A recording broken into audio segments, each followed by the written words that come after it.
Hello friends आज की इस वीडियो में हम जानेंगे इंग्लिश लैंग्वेज। इंग्लिश लैंग्वेज का मतलब है अंग्रेजी भाषा और लैंग्वेज का यहाँ मीनिंग हुआ भाषा। भाषा बनती किससे है? तो भाषा बनती है वर्ड्स से। किससे बनती है? वर्ड्स से। वर्ड्स का मतलब शब्दों से, तो शब्दों के मेल से भाषा बनती है। अगर मैं इसकी यूनिट की बात करूं, बेसिक यूनिट की बात करूं मैं, तो इसके बेसिक यूनिट में यानी सबसे छोटी इकाई के रूप में इसमें पढ़ते हैं हम लेटर्स को। यानी कि लेटर इसकी क्या है? बेसिक यूनिट है, सबसे छोटी यूनिट है। लेटर के बाद अगर इससे बड़ी यूनिट की अगर मैं बात करूं तो बड़ी यूनिट है इसके वर्ड, और वर्ड से बड़ी यूनिट की मैं अगर बात करूं तो वह है फ्रेज, और फ्रेज से बड़ी यूनिट की अगर मैं बात करूं तो वह है सेंटेंस। वो क्या है? सेंटेंस है। अगर मैं इनके बारे में डिटेल से बात करूं तो अंग्रेजी लैंग्वेज में लेटर्स की संख्या होती है 26। लेटर्स की संख्या क्या होती है? 26। ये लेटर्स अपने आप में कोई मीनिंग नहीं देते। इसका मतलब क्या हुआ? भाषा की स्मॉलेस्ट इकाई तो है, स्मॉलेस्ट यूनिट तो है, लेकिन हैविंग नो मीनिंग। तो लेटर्स स्मॉलेस्ट, लेटर्स क्या है? स्मॉलेस्ट यूनिट तो है, लेकिन क्या नहीं है? Having no meaning. मतलब हैविंग नो मीनिंग मतलब इनका कोई मीनिंग नहीं है, इनका कोई अर्थ नहीं है। अगर मैं वर्ड की बात करूं, अगर मैं वर्ड की बात करूं तो इन लेटर्स को जोड़कर शब्द का निर्माण होता है, अर्थात वर्ड का निर्माण होता है।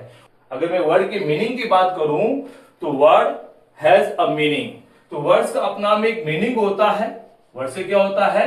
Has a meaning. उसका अपना में एक मीनिंग होता है, अर्थ होता है। तो इसमें अंतर यह हुआ कि लेटर्स का तो कोई मीनिंग नहीं होता है, लेकिन जब मैं वर्ड की बात करूं तो वर्ड का अपने आप में एक मीनिंग होता है, लेकिन यह भी क्या होता है? स्मॉलेस्ट यूनिट में गिना जाता है। लेटर को भी स्मॉलेस्ट यूनिट में ही गिना जाता है, अर्थात इसका भी मीनिंग है, ये भी स्मॉलेस्ट यूनिट है और ये भी स्मॉलेस्ट यूनिट है। अंतर क्या है? इसका कोई मीनिंग नहीं है, इसका मीनिंग है। ठीक उसी प्रकार जब मैं फ्रेज की बात करता हूं तो फ्रेज का मतलब होता है वाक्यांश। फ्रेज का मतलब क्या होता है? वाक्यांश। वाक्यांश यानी कि वाक्य का एक अंश, वाक्य का एक अंश। और अगर मैं इससे बड़ी बात करूं, मतलब इससे बड़ी यूनिट की बात करूं, तो बड़ी यूनिट आती है सेंटेंस। सेंटेंस का मतलब होता है वाक्य, और वाक्य किसी भी लैंग्वेज का एक कंप्लीट यूनिट कहलाती है। क्या कहलाती है? एक कंप्लीट यूनिट कहलाती है, जिसका अपना एक कंप्लीट मीनिंग होता है। तो कंप्लीट मीनिंग होता है, कैसे मीनिंग होता है? कंप्लीट मीनिंग होता है और कंप्लीट यूनिट कहलाती है। तो कंप्लीट यूनिट और कंप्लीट मीनिंग इसका होता है। अब आगे हम पढ़ेंगे फ्रेज, और फ्रेज के बाद हम पढ़ेंगे सेंटेंस क्या होता है, सेंटेंसेस के टाइप्स क्या हैं, फ्रेज क्या होता है, फ्रेज की यूसेज क्या है, वो हम इसके बाद पढ़ते हैं। अब देखते हैं हम फ्रेज। सबसे पहले क्या लेते हैं हम? फ्रेज। फ्रेज का मतलब होता है वाक्यांश। फ्रेज का मतलब क्या होता है? वाक्यांश, यानी वाक्य का एक अंश। वाक्य का एक अंश। इसका मतलब हुआ कि अपने आप में ये वाक्य नहीं है, बल्कि वाक्य का एक अंश है। अगर मैं इसकी डेफिनेशन की बात करूं कि फ्रेज हम कहते किसको है, फ्रेज कहते किसको है, यानी what do you mean by phrase, या व्हाट इज अ फ्रेज। अगर हमारे सामने क्वेश्चन हो कि व्हाट इज अ फ्रेज, कि ये फ्रेज होता क्या है, ये फ्रेज होता क्या है, तो इसके लिए आप ये जानेंगे phrase is a group of words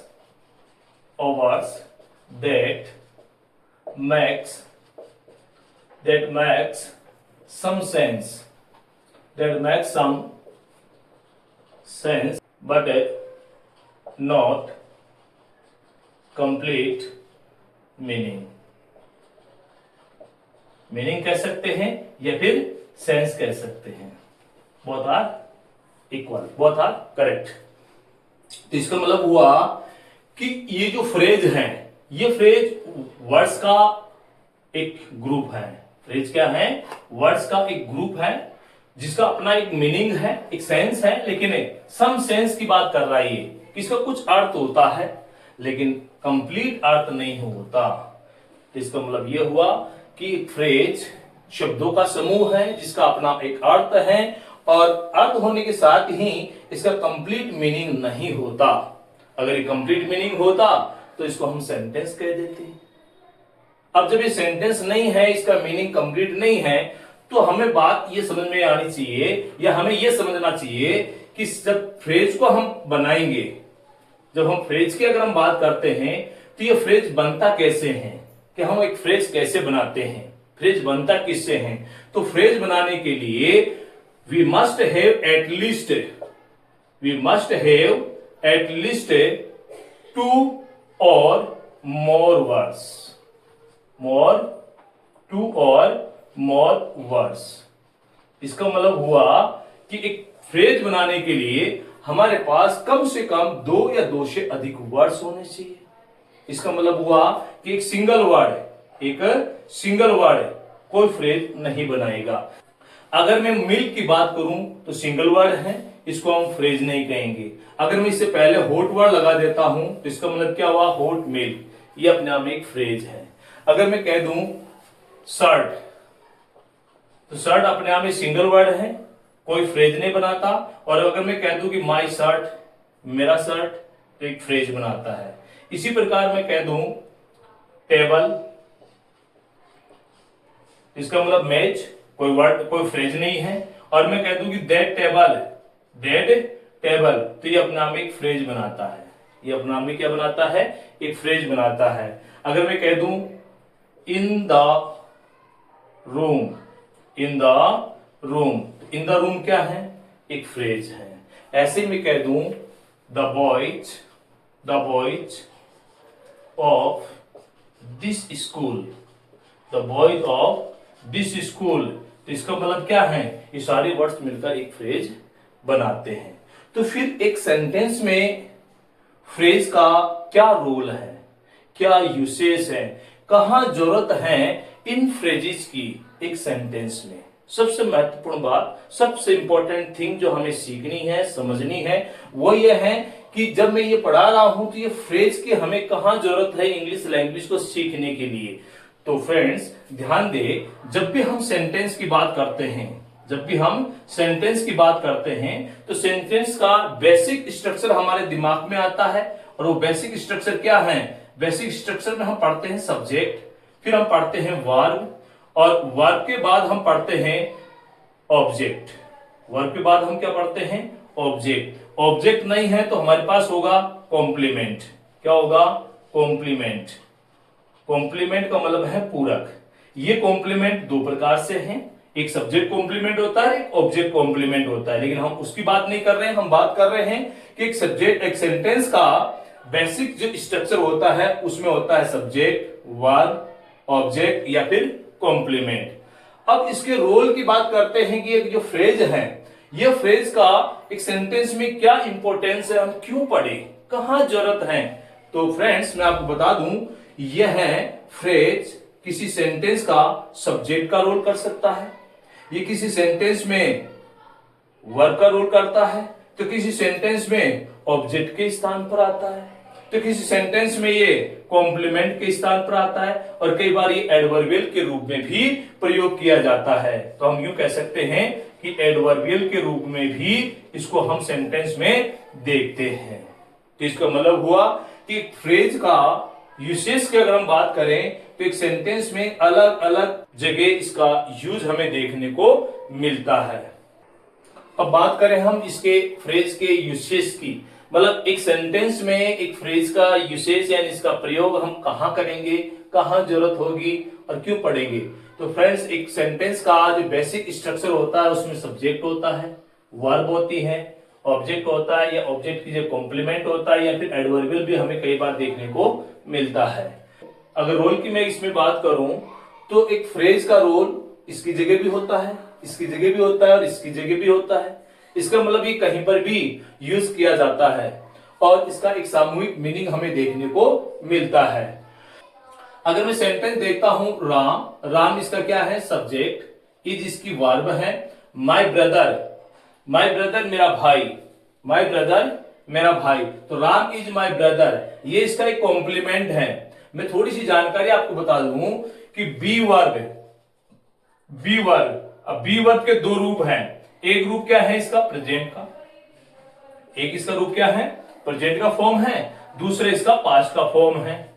B verb state of being को बताती है, किसको बताती है, स्टेड ऑफ बीइंग को, कि कोई चीज क्या है, कोई चीज क्या है। अगर प्रेजेंट में है तो बी वर्ब के फॉर्म होते हैं इज, एम और आर, और पास्ट की अगर बात करते हैं तो वॉज और वर, ये पास्ट के फॉर्म होते हैं। तो जब मैं इज की बात कर रहा हूं यहां पर, तो यहां इज कोई हेल्पिंग वर्ब नहीं है, यहां इज एक बी वर्ब है, अर्थात मेन वर्ब है। और मेन वर्ब होने के नाते बी वर्ब के बाद कभी भी ऑब्जेक्ट नहीं आता, कॉम्प्लीमेंट आता है। बी वर्ब के बाद क्या नहीं आता, ऑब्जेक्ट नहीं आता, कॉम्प्लीमेंट आता है। अर्थात बी वर्ब के बाद ऑब्जेक्टिव केस हम नहीं लिखते। तो हम इतनी बात ना करके हम ये कह दे कि हाँ इसके बाद लिखी हुई बात एक कॉम्प्लीमेंट है, और यहां जो कॉम्प्लीमेंट के रूप में जो लिखा हुआ वर्ड है वो है माई ब्रदर। और माई ब्रदर क्या है, अपने आप में एक फ्रेज है। माई ब्रदर अपने आप में क्या है, एक फ्रेज है। अगर मैं सेंटेंस की बात करूं आगे, तो राम एंड मोहन, यहां दो सब्जेक्ट हैं जिनको एक साथ जोड़ा गया है, राम और मोहन, लेकिन एंड से जोड़कर ये तीन शब्द बने, और तीन शब्द क्या है, ये फ्रेज है, जो कि एक सब्जेक्ट के स्थान पर प्रयोग हुआ है। किसके स्थान पर प्रयोग हुआ है, और यहां एक बी वर्ब के कॉम्प्लीमेंट के रूप में यहां पर प्रयोग हुआ फ्रेज का। आगे मैं पढ़ूं कि आर यहां पर बी वर्ब है, और उसके बाद फिर से क्या आ गया, एक फ्रेज आ गया, फिर से क्या आ गया, एक फ्रेज आ गया। अगर मैं बात करूं हिज मदर, हिज मदर दो वर्ड है, तो ये अपने आप में क्या है, फ्रेज है। और इज सिक, इज यहां पर वर्ब है, सिक यहां पर एक इसका एडवर्बियल है, अर्थात एडजेक्टिव वर्ड है। क्या है, एक एडजेक्टिव वर्ड है, जिसको हम बाद में बात करेंगे। आई बोट ए न्यू कार, यहां देखिए आई सब्जेक्ट है, बोट यहां पर वर्ब है, ए न्यू कार एक फ्रेज है। न्यू कार क्या है, एक फ्रेज है, जो कि ऑब्जेक्ट के स्थान पर प्रयोग हुआ है। किसके स्थान पर प्रयोग हुआ है, ऑब्जेक्ट के स्थान पर प्रयोग हुआ है। She has given two prizes, two prizes given verb है, और यहां ये सब्जेक्ट है, तो टू प्राइजेज यहां पर इसका क्या है, ये ऑब्जेक्ट है, तो ऑब्जेक्ट के स्थान पर। ऐसे शी हैज ए सर्वेंट, ये ऑब्जेक्ट के स्थान पर फ्रेज प्रयोग हुआ है। और अगर मैं बात करूं माई ब्रदर एंड यू, तो यहां पर ये चारों वर्ड मिलकर एक सब्जेक्ट का काम कर रहे हैं, जो फ्रेज है। और ऐसे ही आर फ्रेंड्स यहां पर बी वर्ब का काम कर रहा है, तो दिस चेयर ये भी सब्जेक्ट का काम कर रहा है, जो फ्रेज है, ये भी क्या है, फ्रेज है। मेड ऑफ वुड, तो ऑफ वुड क्या है, ये फ्रेज है, ऑफ वुड क्या है, फ्रेज है। और इज मेड क्या है, ये भी अपने आप में एक फ्रेज है। कैसा फ्रेज है, वर्ब फ्रेज है, तो ये भी फ्रेज है, और आगे लिखा हुआ ऑफ वुड भी फ्रेज है। तो यहां हमने देखा कि ही इज सब्जेक्ट है, इज यहां पर वर्ब है, और इन द क्लास, क्लास में, तो वो कहां है, क्लास में है, तो ये अपने आप एक एडवर्बियल है, या क्या है, एडवर्बियल है। मतलब एडवर्बियल के लिए आप जाने कि अगर कोई वर्ड यानी कोई लिखी हुई बात व्हेन, वेयर और वाही को शो करती है, व्हेन, वेयर और वाही को शो करती है, अर्थात इन क्वेश्चंस का जवाब होती है, तो वो एडवर्बियल की श्रेणी में गिना जाता है। तो आज की इस क्लास में हम इतना ही जानेंगे। अगली क्लास में हम जानेंगे सेंटेंस, जो इसकी बड़ी यूनिट है, और सेंटेंस के टाइप्स, सेंटेंस में क्या पढ़ते हैं, सेंटेंस क्या होता है, वो हम पढ़ेंगे अगली क्लास में। तब तक के लिए थैंक्स फॉर वॉचिंग।